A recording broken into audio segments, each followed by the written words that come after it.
everyone, it's Lisa from budgetequestrian.com, and today I'm going to share with you doing some lunging and some working with Ethan because we only have 80 days until his very first show. So I wanted to kind of show you how I am starting him because I haven't done a lot with him over the winter, and before I climb up on his back, I want to make sure that he is safe and responsive to me on the ground before I ride him. So one way to get him to work and to listen to me is by lunging. And Ethan hasn't had a ton of work on him like Frisbee has, so working him on the ground and lunging him, it helps him to find his own balance without having to worry about me being on top of him. Basically, I'm walking and trotting him, and that's all we're going to do for the first week is walking and trotting, all on the ground with me lunging him. He's not the prettiest when he starts to lunge, but the whole idea of it is for him to listen to me and take direction from me while I'm on the ground, getting used to my voice, and then that will transfer to when I'm on his back and I ask him to walk, trot, and canter.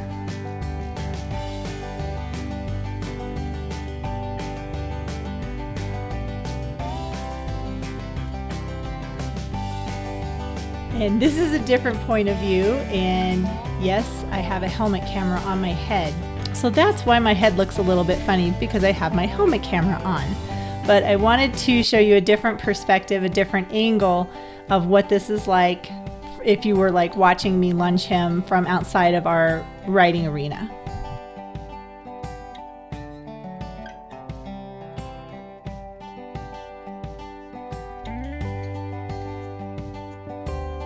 And as you can see, I'm not using a long lunge line. I'm basically using a long lead rope. This is a Clinton Anderson lead rope. It's 15 feet long. I don't want him to get too far away from me, and I want him to pay attention to me.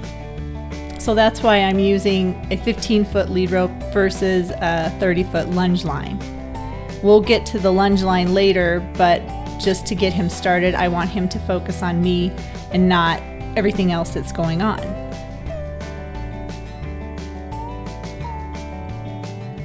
And it isn't anything fancy, just walking and trotting around me and paying attention to me. And one of the most important things that I found is getting him to change directions instead of just going, circle upon circle upon circle.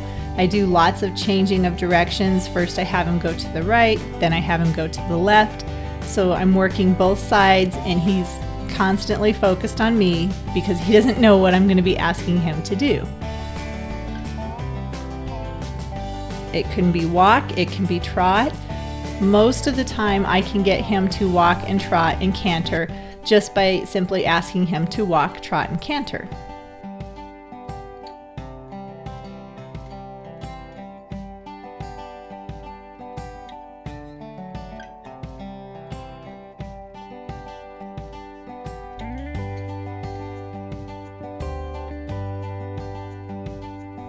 And at first, when we started working, his head is high because he's not too sure of what's going on.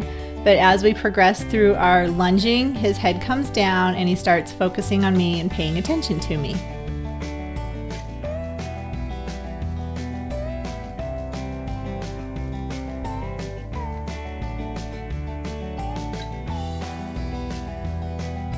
And this is where I really like to change directions with him. After we've done some walking and trotting both directions, then I start focusing a little bit more on just changing the direction so it's not very long that he's going one way or the other.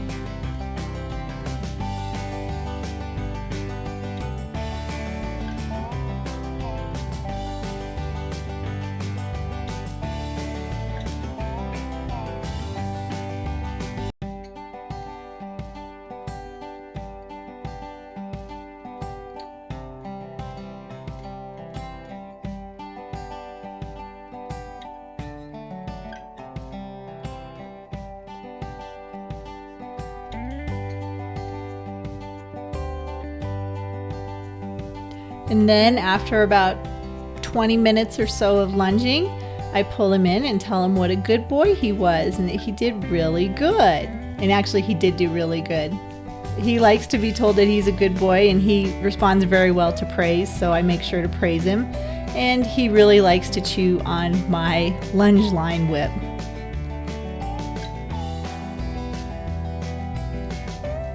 He's kind of like having a toddler. He likes to be busy, and I bet he would carry around the lunge whip if I let him. So after I get done working him and lunging him, then it's time to groom him. And as you can see, he's a little bit dirty because they get turned out and he rolls and he doesn't have a blanket or a sheet on during the day. So I use this time to really get some of that dust and dirt off of him. I did brush him before I lunged him and picked out his feet and everything. I find that by working him and he gets a little bit warm, then everything, the dirt comes off easier, his hair lays down smoother, and it just works really well for me to do a more thorough grooming after we've gotten done working. So I use different brushes, like a stiff brush, and then a softer brush on his face, and a body brush, and I have lots of brushes, so I'll use just different random brushes on him, making sure to brush by his ears where the halter has been laying against him.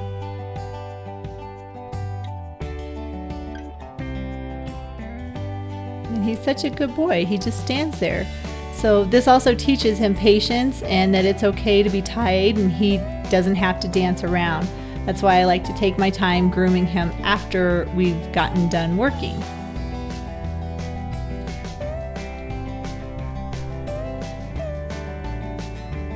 And I see that he likes to use my hitching post as a scratcher for his head too.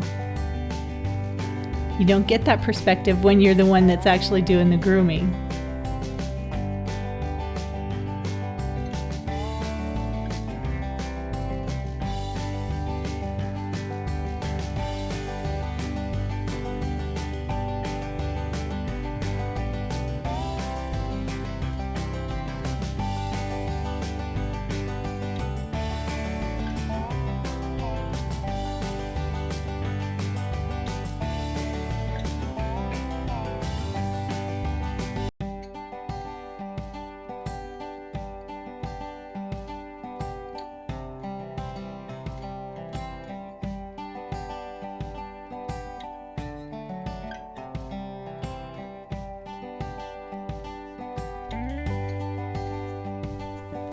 And after I get him brushed, I have some mane detangler that I like to put on his mane and his tail.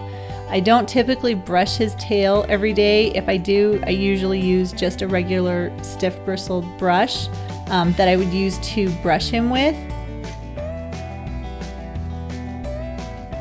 But I do like to spray detangler on his tail because that makes it a little bit easier and keeps the tangles away.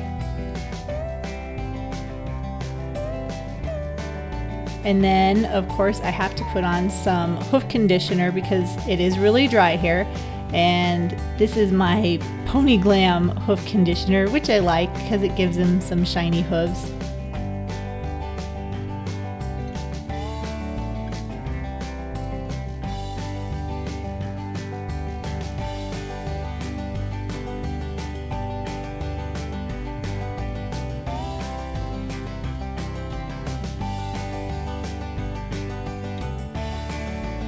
Look at how pretty his hooves are.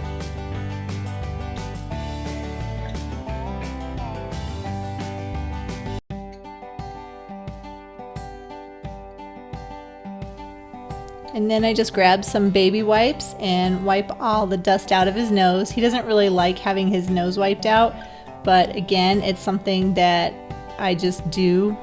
He'll get used to it in time. He's fine with his eyes, as you can see. And then I just use the baby wipes on his face to get some of the dust off of his face. And when I'm using the baby wipes on his eyes and his nose, I use a separate baby wipe for each nostril and each eye. And I always try to end our grooming session and riding session on a good note, and I tell him how good he is and just praise him. Thank you so much for watching my video today. Please don't forget to subscribe to my channel. I upload new videos every Monday, Wednesday, and Friday, and sometimes on Saturdays. Again, thanks for watching, and I'll see you again soon.